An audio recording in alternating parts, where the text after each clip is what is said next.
ዮሐንስ ከ12ቱ ሐዋርያት አንዱ ስጋውን ነፍሱን ለስጋው ስጋውን ለነፍሱ ያንበረከከ ነፍሱን ለፈጣሪው ያስማረከ አካል ከህልውና የተገለጠለት መጨረሻው ማዕረግ ላይ ደርሶ መንግስተ ሰማያትን ጎብኝቶ ደስታዋን ጣዕሟን ገሃነመ እሳትን ጎብኝቶ ምሬቷን ስቃይዋን በጽሁፍ መረጃ ለኛ ያስተላለፈ የመላክ አስጎብኝ ተሰጥቶት መንግስተ ሰማያትንም ገሃነመ እሳትንም የጎበኘ ኋላኛ ከበጎ ስራ ከሰራን የምንገባባትን መንግስተ ሰማያት ካልሰራን የምንወርድባትን ገሃነመ እሳት አይቶ እንዲህ ብታደርጉ እንዲህ ያለ የክብር ቦታ ይጠብቃችኋል፣ ይህን ብታጠፉ እንዲህ ያለ የቅጣት ቦታ አለ ብሎ በአይኑ አይቶ የጻፈ ከሐዲስ ኪዳን መጻሕፍት ውስጥ አምስቱን ያበረከተ አንድ ወንጌል አንድ ራእይ 3 መልእክቶች በጥቅሉ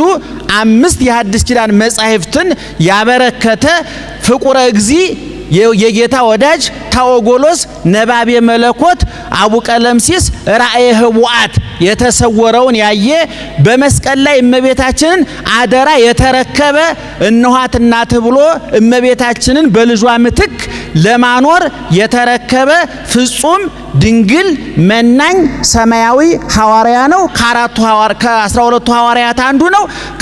ከአራቱ ወንጌላውያን መካከል አንዱ ነው።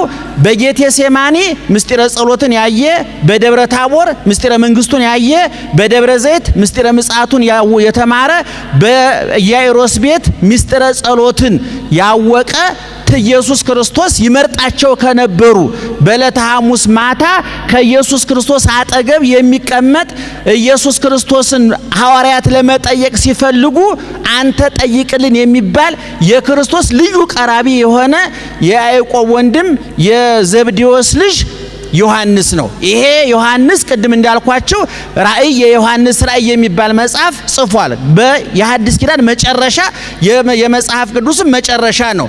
በኦሪት ዘፍጥረት ምዕራፍ 1 ላይ በመጀመሪያ እግዚአብሔር ሰማይና ምድርን ፈጠረ ተብሎ የሰማይና የምድር ተፈጥሮ ተፈጸመ ተብሎ የተጻፈውን በዮሐንስ ራእይ መጨረሻ ደግሞ ሰማይ ምድር ያልፋል ተብሎ የተጻፈበት ትልቅ መጽሐፍ ነው። በጥቅሉ መጽሐፉ 22 ምዕራፎች አሉት። 22ቱ ምዕራፎች 3 ቦታ ሊከፈሉ ይችላሉ። ከ1 እስከ 3 አንድ ክፍል ነው። ከ4 እስከ 20 አንድ ክፍል ነው። 21 እና 22 ደግሞ ሌላ ሶስተኛ ክፍል ነው። መጽሐፍ ቅዱስን የሚያጠኑ ሰዎች ከ1 እስከ 3 ያሉት በምድር ላሉ ሰዎች የተጻፉ ናቸው። ከ4 እስከ 20 ያለው ደግሞ ሰማያዊ የረቀቀ የመጠቀ ምናልባት በቅድስና እሱ ደረጃ ካልደረሱ በስተቀርና ጊዜው ወቅቱ ላይ ካልተደረሰ እና ይሄ 21 እና 22 ደግሞ ኋላ ይሄ ዓለም ሲያልፍ የት ነው የምንገባው? በእውነቱ እዚህ ዓለም ላይ በክርስቶስ አምነን ተጠመቅን፣ ስጋውን በላን፣ ደሙን ጠጣን፣ አመን የአቅማችንን በጎ ስራ ሰራን። ለመሆኑ መጨረሻችን መዳረሻችን ምንድነው ብሎ ለምንጠይቀው በአይኑ አይቶ በጆሮ ሰምቶ በእጁ ዳሶ በእግሩ ረግጦ ስለ መንግስተ ሰማያት ደስታ ተድላ የጻፈ እንዲያውም መንግስተ ሰማያት 12 በር አላት። 12 ሁሉ በሮቿ ከእንቁና ከአልማዝ የተሰሩ ናቸው። ከተማይቱ ይትፈቅድ ፀሐየ ወወርሃ ከመያብርሁ ላቲ ከተማዋ በቀን ፀሐይ በሌሊት ጨረቃና ከዋክብት አያስፈልጓትም። እስመ እግዚአብሔር ውእቱ ብርሃና የከተማይቱ ብርሃን እግዚአብሔር ነውና አደባባይዋ ንጹህ ወርቅ ነው፣ እንደ ብርጭቆ የሚያብረቀርቅ ንጹህ ወርቅ ነው።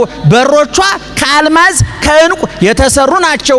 በ12ቱ በሮቿ የ12ቱ ሐዋርያት ስም ተጽፎባታል። እዛ ነው የምትገቡት።